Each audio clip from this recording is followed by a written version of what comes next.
আমি ফাহিম গিয়েছি, আমি কামরা স্পেশাল ফোর্সে কাজ করেছি।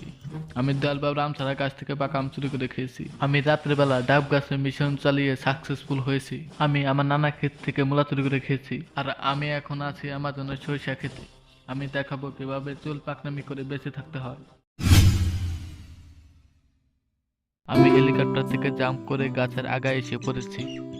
আমি এর আগে 3 বার হেলিকপ্টার থেকে জাম্প করেছি। প্রথমবার আমার জাঙ্গা খুলে গিয়েছিল, কিন্তু এবার তেমন কিছু হয়নি, শুধুমাত্র গাছে বেঁধে যাওয়া ছাড়া। এটা ছিল আমার জীবনের খুব একটা মারাত্মক স্থান।